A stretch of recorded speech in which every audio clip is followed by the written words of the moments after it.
کیا نماز روزہ کرنے والا انسان بھی منافق ہو سکتا ہے؟ منافق اللہ کے ساتھ کس طرح دھوکہ کرتے تھے؟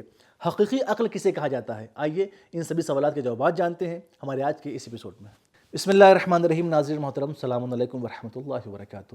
سبیل قرآن کے سب سے پروگرام میں ایک بار پھر آپ سبھی کا استقبال کرتے ہیں۔ رسول خدا صلی اللہ علیہ وسلم ماہ رمضان کے آغاز میں فرماتے ہیں کہ خالص نیت اور صاف دل کے ساتھ اللہ سے دعا کرو کہ تمہیں اس مہینے میں روزہ رکھنے اور قرآن پڑھنے کی توفیق عطا فرمائے۔ آج آپ کے سامنے سورہ بقرہ کی آیت نمبر 8 اور 9 کی تفسیر لے کر حاضر ہوئے ہیں۔ آئیے سب سے پہلے اس سورہ کی آیت نمبر 8 کی تلاوت کو اس کے ترجمے کے ساتھ سن لیتے ہیں۔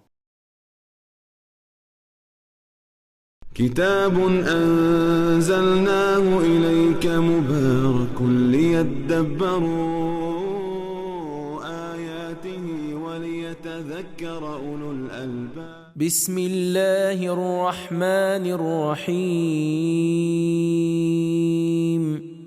ومن الناس من يقول آمنا بالله وباليوم الآخر وما هم بمؤمنين۔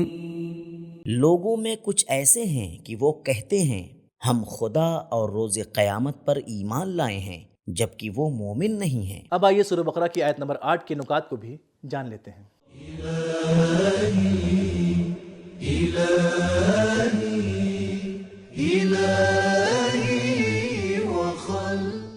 اس سورے کی ابتدا میں 4 آیتیں مومنین کے تعارف میں ہیں اور 2 آیتیں کافروں کی پہچان کے لیے ہیں، اور 8 سے 20 تک کی آیتوں میں تیسرے منافق گروہ کا تعارف کروایا جا رہا ہے۔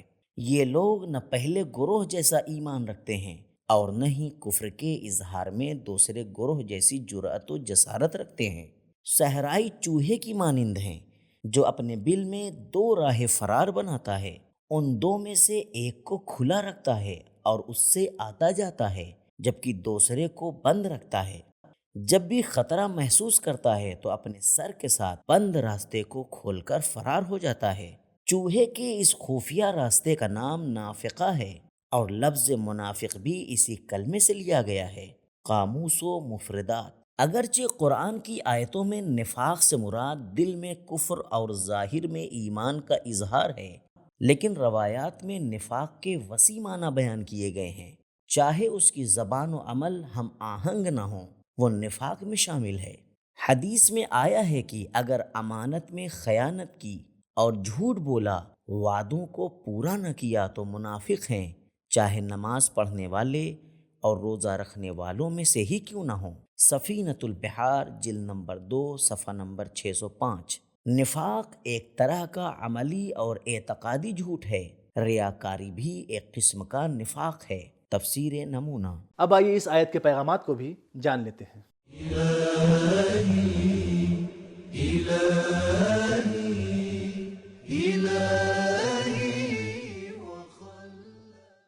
نمبر 1، ایمان ایک قلبی مسئلہ ہے، اس کا اظہار کافی نہیں ہے۔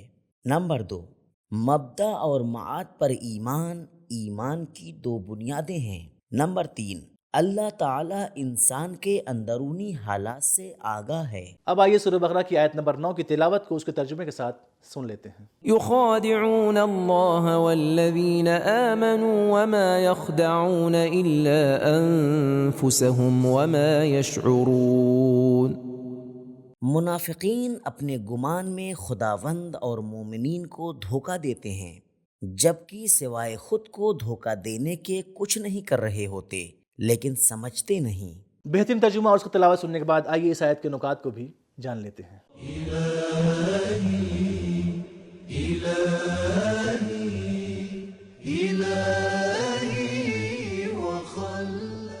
شعور کا مادہ شعر ہے، جس کے معنی بال ہے۔ جس کا فہم دقیق اور گہرا ہو وہ اہل درک و شعور ہے۔ بنا برئین منافق خیال کرتا ہے کہ دوسروں کو دھوکہ دے رہا ہے، لیکن حقیقت اس کے خلاف ہوتی ہے، صرف وہ اس بات کو محسوس نہیں کر رہا ہوتا۔ منافقین کا خدا کے ساتھ مکر و فریب، اس سے مراد احکام خداوند و دین الہی کے ساتھ دھوکہ و چال بازی ہے۔ انہوں نے اس کا مذاق اڑایا اور کھلونا بنایا، اور انہوں نے پیغمبر خدا کے ساتھ فریب کیا۔ جس طرح رسول خدا صلی اللہ علیہ وآلہ وسلم کی بیعت خدا کی بیعت ہے، من یطع الرسول فقد اطاع اللہ، جس کسی نے رسول کی اطاعت کی اس نے یقیناً اللہ کی اطاعت کی۔ سورہ نساء آیت نمبر 80۔ ان الذین یبایعونک انما یبایعون اللہ، جو لوگ تمہاری بیعت کریں بے شک انہوں نے اللہ کی بیعت کی۔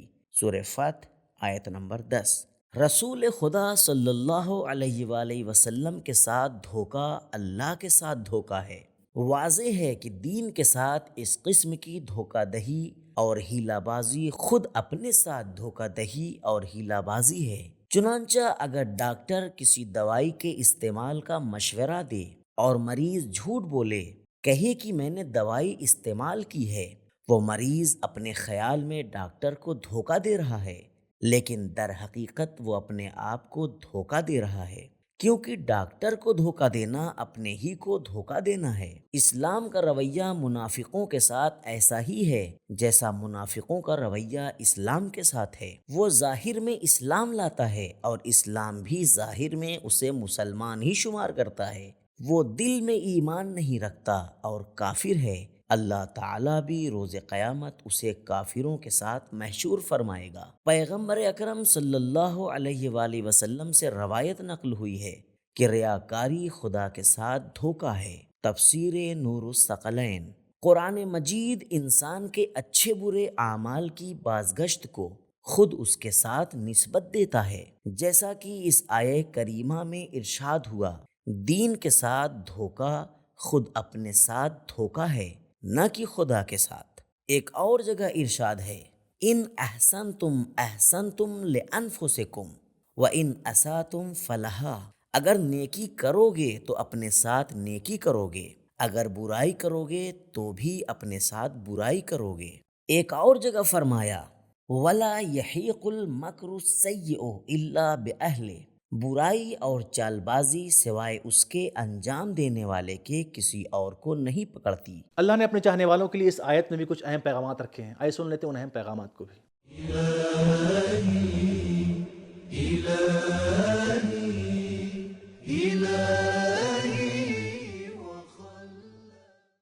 نمبر 1، بہانے بازی نفاق کی علامت ہے۔ نمبر 2، منافق ہمیشہ نقصان پہنچانے اور ضرب لگانے کے چکر میں رہتا ہے۔ کلمہ خدعہ نقصان پہنچانے کی غرض سے ایک بات کو چھپانا اور اس کے الٹ دوسری بات کو ظاہر کرنا ہے۔ تفسیر رہنما۔ نمبر 3، دھوکے کے آثار دھوکہ دینے والے کی طرف پلٹ کر آتے ہیں۔ نمبر 4، منافق بے شعور ہوتا ہے، وہ نہیں جانتا کہ اس کی دوسری طرف مد مقابل وہ اللہ ہے جو اس کے اندرونی نفسیاتی و نفسانی تمام حالات و اسرار سے آگاہ ہے۔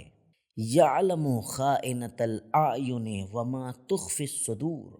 سورہ غافر آیت نمبر 19۔ قیامت کے دن وہ اس کے اعمال سے پردہ اٹھائے گا۔ یوم تبلی السرائر۔ سورہ طارق آیت نمبر 9۔ وما یشعرون۔